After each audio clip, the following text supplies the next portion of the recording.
말씀과 함께 교재 92페이지입니다. 92페이지 제가 읽겠습니다. 10장에서는 작은 것이 지닌 의외의 힘을 지적합니다. 또한 지혜자와 우매자의 비교가 강조됩니다. 그리고 세상에서 벌어지는 불합리한 일들을 또다시 열거합니다. 우매자가 권력을 쥐기도 하고 부자가 낮은 지위에 앉고 종들이 출세하고 고급 관리들이 평민이 되기도 합니다. 이어서 여러 속담이 등장합니다. 자업자득, 자승자박 등으로 표현할 수 있는 속담들입니다. 그리고 근면, 잔치, 포도주, 돈에 관련된 격언과 겉면이 계속되는 가운데 군주제도에 대한 전도자 나름의 평가와 군주의 말조심을 권면하고 있습니다. 네. 사랑하는 신일의 성도 여러분, 이 새벽에 이렇게 만나 뵙게 되어서 참 기쁘고 영광입니다. 하나님께서 오늘도 우리에게 생명을 허락하시고 하루를 살게 하신 것이 은혜인 줄로 믿습니다. 하나님께서 오늘 전도서 10장의 말씀을 통해 우리에게 말씀을 주시고 하나님의 말씀을 주시고 그리고 우리는 결단하는 귀한 시간 되기를 소망합니다. 전도서 10장 1절의 말씀을 함께 읽겠습니다. 1절의 말씀 시작. 죽은 파리들이 향기름을 악취가 나게 만드는 것 같이 적은 우매가 지혜와 존귀를 난처하게 만드니라. 아멘. 위임 목사님께서 말씀해 주신 것처럼 10장에서도 지혜자와 우매자에 대한 이야기가 계속됩니다. 방금 읽은 1절에서는 죽은 파리와 그리고 향이 나는 기름, 향유를 통해서 지혜와 우매에 대해서 설명하고 있습니다. 우매자는 죽은 파리로 그리고 지혜자는 향유로 이렇게 묘사됩니다. 요즘에는 빨래를 사용할 때에도 섬유유연제를 넣어서 향이 나는 것 쉽지 않게 할 수 있습니다. 그리고 요즘에 또 보니까 로션에도 향이 나는 로션이 있어서 얼굴에 바르기만 하면 향이 나는 효과를 톡톡히 볼 수가 있습니다. 이렇게 향이 나게끔 하는 물건들이 우리 주변에 많이 있다 보니 우리가 향유의 가치에 대해서 자칫 그 가치를 낮게 평가할 수 있지만 고대 사회에 있어서 향이 나는 기름, 향유는 아주 귀한 것이었습니다. 신약시대에 아주 시간이 흘러서 신약시대 때 향유를 깨어서 예수님의 발을 씻긴 여인의 일화를 기억하시지요? 네, 향유는 결혼하지 않은 여성이 이제 혼인을 하기 위해서 가지고 있었던 혼수품과도 같은 그런 아주 귀한 것이었습니다. 그래서 그 시대보다 훨씬 더 이전의 시대에 향유를 사용했다라고 하는 것, 향유를 가지고 있다라는 것, 그리고 그 향유의 가치는 아주 어마어마한 것이다라고 우리는 짐작해 볼 수 있습니다. 그런데 오늘 본문에서 그렇게 귀한 것의 가치를 완전히 무너뜨리는 것이 하나 있는데 그것이 무엇인가 하면 아주 작은 파리들입니다. 아무리 고가의 향유라고 할지라도 이 작은 파리들이 그 향유에 쏙 빠져서 썩기 시작하면 좋은 향을 내는 그 기름이 오히려 악취를 확산시키는 아주 나쁜 향으로 변하게 된다라고 기록하고 있는 것이지요. 모르긴 몰라도 그 향유를 만들기 위해서 참 많은 재료들 그리고 노력들, 시간들이 투여됐을 텐데 아주 작은 몇 마리가 그 안에 들어가서 썩는 바람에 모든 것이 수포로 돌아가는 일이 되겠습니다. 오늘 본문은 그것을 지혜와 우매 사이의 관계로 설명하고 있습니다. 우리나라 속담에 다 된 밥에 코를 떨어뜨린다라고 하는 속담이 있습니다. 아무리 대단한 지혜로 한평생 살아간다 할지라도 순간의 실수로, 순간의 잘못으로 아주 작아 보이는 실수 하나가 모든 것을 망칠 수 있다라고 하는 교훈이라고 하겠습니다. 본문처럼 적은 우매가 지혜와 존귀를 난처하게 만든다라고 하는 것, 우리는 이것을 통해 두 가지를 살펴볼 수 있습니다.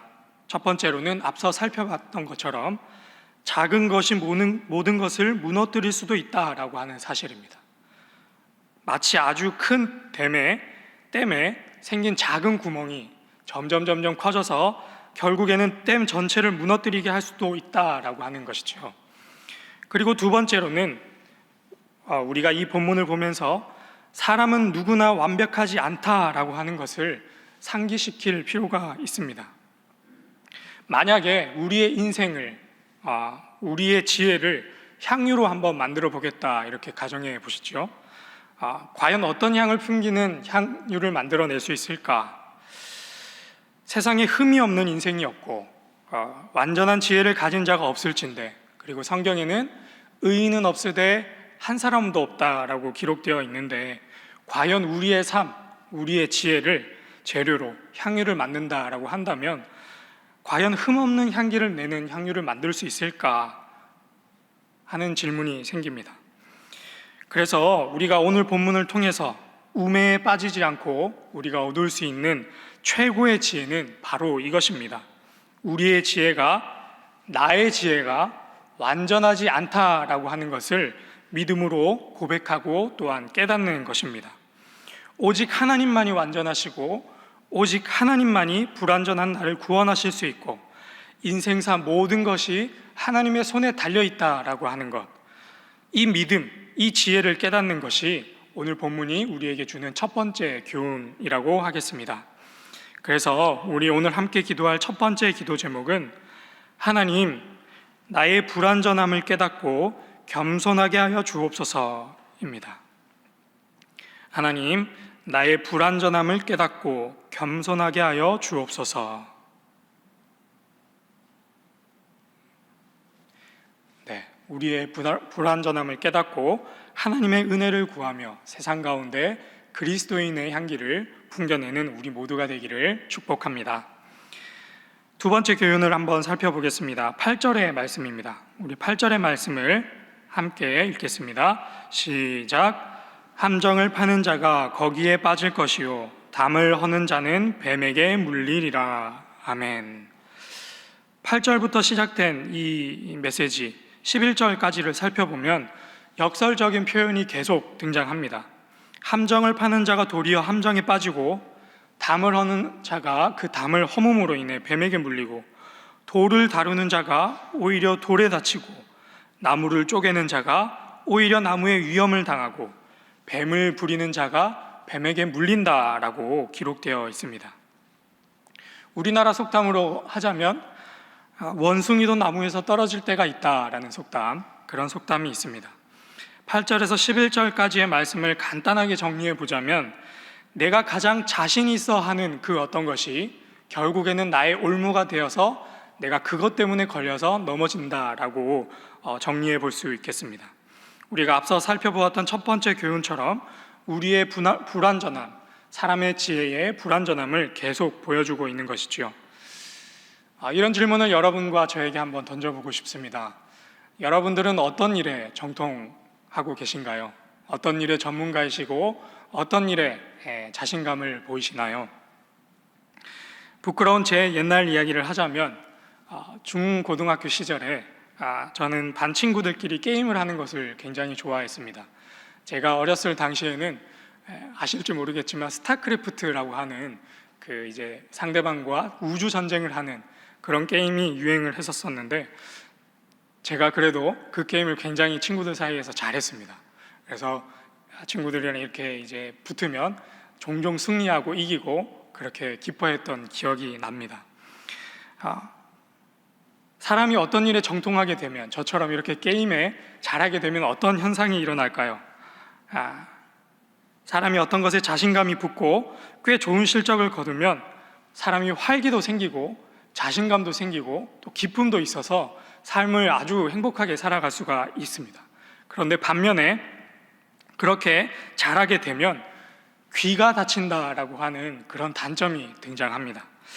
귀가 다치면 어떻게 될까? 옆에서 사람들이 이렇게 해라 저렇게 해라 조언을 해줘도 내 귀에 들리지 않습니다. 왜냐하면 내가 제일 잘하거든요. 내가 했다 하면 이기기만 하거든요. 그래서 다른 사람이 어떤 조언을 해줘도 귀에 들리지가 않습니다. 그래서 어떻게 되는가? 결국에는 더 이상의 발전과 성숙으로 이어질 수 없게 됩니다. 거기에서 시간이 좀 더 지나면 결국에는 이기기만 했던 것이 슬슬 지기만 하는 것으로 바뀌기 시작합니다. 그리고 슬슬 쓸데없는 고집과 아집이 생겨나기 시작합니다. 저는 게임을 잘한 탓에 귀가 막혔고, 귀가 막힌 탓에 발전을 하지 못해서 결국 이기는 횟수보다 지는 횟수가 점점 늘어나기 시작했고, 처음에는 저보다 별로 실력이 없었던 친구들에게 계속해서 패배하는, 저보다 훨씬 더 앞질러가는 그런 것들을 경험했습니다. 성경 이야기를 한번 살펴보겠습니다. 신약 시대에 들어서 예수님을 가장 앞장서서 거부했던 사람들은 누구였을까? 먹고 사는 것이 너무 바빠서 하나님의 말씀을 살펴볼 시간조차 없었던 가난하고 가진 것 없던 사람들이었을까? 아니면 성경을 하나도 모르는, 1도 모르는 이방인들이 예수님을 외면하고 예수님을 핍박했을까 하는 질문. 네, 그렇지 않지요. 오히려 가난하고 무지한 자들이 예수님을 반겼고, 성경을 하나도 모르는 이방인들이 예수님 앞에 머리를 숙였습니다. 예수님을 가장 앞장서서 거부하고 핍박했던 자들은 바로 성경에 정통했다, 세상에서 내가 성경을 가장 잘 알고 있다라고 자부했던 대제사장들과 바리새인들과 서기관들입니다. 자신들이 성경에 정통한 탓에 자신감이 생겼고, 결국에는 눈이 멀고 귀가 닫혀서 성경이 가리키는, 자신들이 그렇게 잘 알고 있는 그 성경이 가리키고 있는, 그리고 그토록 그들이 고대하던 메시아가 눈앞에 왔음에도 불구하고 예수님을 몰라보고 십자가에 못 박기까지 한 것입니다. 그래서 오늘 우리 함께 기도할 두 번째 기도 제목은 주님, 나의 불완전함을 깨닫고 다른 이의 목소리를 경청하게 하소서입니다. 주님, 나의 불완전함을 깨닫고 다른 이의 목소리를 경청하게 하소서. 네, 우리가 아무리 잘하는 일이라고 할지라도 다른 이의 목소리에 귀를 기울일 수 있는 저와 여러분이 되기를 주님의 이름으로 권면드립니다. 이제 마지막 세 번째 교훈을 살펴보겠습니다. 함께 12절의 말씀을 읽겠습니다. 12절의 말씀 시작. 지혜자의 입의 말들은 은혜로우나 우매자의 입술들은 자기를 삼키나니. 아멘. 10장의 후반부에 들어서 말에 대한 이야기가 등장합니다. 12절의 초반에 지혜자의 말은 은혜롭다라고 말한 후 12절 후반부부터 마지막 20절까지는 우매한 자들의 말에 대한 내용이 등장합니다. 한번 살펴보겠습니다. 우매자의 말은 12절 후반부, 우매자의 입술은 자기를 삼킨다. 13절, 그 결말은 심히 미친 것이다. 14절, 우매자는 말이 많다. 장래의 일에 대해서 쉽게 말한다. 15절, 그 수고는 피곤할 뿐이고 실제로는 성읍에 들어가는 길도 찾지 못한다.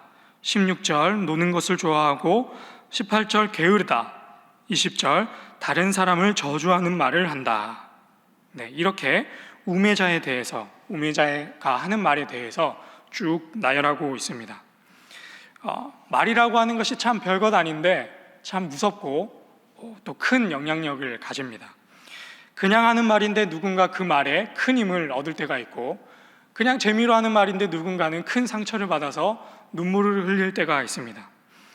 칼이나 창과 같은 것이 사람을 살리고 죽이는 것처럼 보이지만 사실 생각해보면 우리 입술에서 나오는 말이 사람을 살리기도 하고 죽이기도 하는 훨씬 더 위험하고 더 큰 영향력을 가지고 있다라고 하겠습니다. 그도 그럴 것이 하나님께서는 이 세상을 창조하실 때 무엇으로 창조하셨죠? 말씀으로 창조하셨습니다. 그리고 또 요한복음에서는 예수님에 대해서 그 말씀이 육신이 되셨다라고 증언하고 있습니다. 그만큼 말이라는 것이 참 권세가 있고 영향력이 있고 중요하다라고 하겠습니다. 왜냐하면 우리도 하나님의 형상으로 지은 바 되어서 우리 입술에도 그 권세가 있기 때문입니다. 그래서 우리도 하나님처럼 말에 권세가 있기 때문에 우리의 언어 습관, 대화 방법들을 돌아볼 필요가 있겠습니다. 요즘 어떤 말을 가장 많이 하시나요? 남을 헐뜯고 비방하는 말을 많이 하고 계시지는 않은지, 모든 것을 부정적인 시각으로 바라보고 말하고 있지는 않은지, 해야 할 말과 해야 하면 안 되는 말들을 가리지 못하고 그냥 다 쏟아내고 있지는 않은지, 누군가의 지켜줘야 할 비밀을 다른 이에게 전하고 있지는 않은지 이 시간 함께 돌아볼 수 있기를 부탁드립니다. 저도 이렇게 앞에서 서서 말하고 있지만 저도 참 부끄럽고 설교를 준비하면서 참 많이 반성이 되었습니다. 이렇게 여러분들 앞에서 반성한다라고 말을 해야 말의 권세를 힘입어서 오늘 하루는 그런 부정적인 말들을 하지 않을까 싶어서 이렇게 고백을 합니다. 그래서 오늘 우리 다 함께 이 말의 권세를 힘입어서 우리도 이렇게 한번 고백해보면 좋겠다, 다 같이 한번 고백해보면 좋겠다 하는 생각이 들었습니다. 지금 머릿속에 여러분들을 가장 힘들게 하는 내 인생의 원수와도 같은 그런 사람을 한 사람 떠올려 보시길 바랍니다. 사실 생각을 해보면 우리 입술에 부정적인 말들이 나오는 이유는 사람과의 관계 때문에 나오는 말들이 굉장히 많이 있거든요. 그래서 이 시간 머릿속에 한 사람, 그 한 사람을 떠올려 보시길 바랍니다. 그 사람을 생각하면서 저와 함께 말의 권세를 힘입어 이렇게 고백해 보도록 하겠습니다. 저를 따라서 당신을 용서합니다. 네, 한 번 더. 당신을 용서합니다. 그럼에도 당신을 사랑하기로 결단합니다. 네, 우리 한 번 더 고백하겠습니다. 당신을 용서합니다. 그럼에도 당신을 사랑하기로 결단합니다. 네, 이 말이 방금 우리가 12절에 읽었던 지혜자의 입의 말에 있는 은혜로운 말입니다. 그리고 이 은혜로운 말이 분노와 불만과 불평과 비난의 말들이 우리를 삼키지 못하게 하는 권세가 있는 줄로 믿습니다. 이 은혜의 말로 그 분노가, 그 원망과 그 불평이 여러분의 삶을 삼키지 못하도록 여러분의 마음을 지켜낼 수 있기를 주님의 이름으로 축복합니다. 그래서 오늘 우리 함께 기도할 마지막 세 번째 기도 제목은 말의 권세가 우리에게 있음을 깨닫고 은혜로운 말을 하게 하소서입니다. 말의 권세가 우리에게 있음을 깨닫고 은혜로운 말을 하게 하소서. 네, 우리 이 시간 이 세 가지 기도 제목을 놓고 함께 기도하도록 하겠습니다. 첫 번째로는 하나님 나의 불완전함을 깨닫고 겸손하게 하여 주옵소서. 두 번째로는 하나님 나의 불완전함을 깨닫고 다른 이의 목소리를 경청하게 하소서. 세 번째로는 말의 권세가 우리에게 있음을 깨닫고 은혜로운 말을 하게 하소서. 이렇게 기도하시고, 그리고 중곡동 교회 말씀 사경회에서 말씀 전하고 계시는 위임 목사님과 그리고 특별히 오늘 수험을 치르는 수험생들을 위해서 우리 함께 기도하도록 하겠습니다. 주여 믿습니다. 주여 믿습니다. 주여 믿습니다.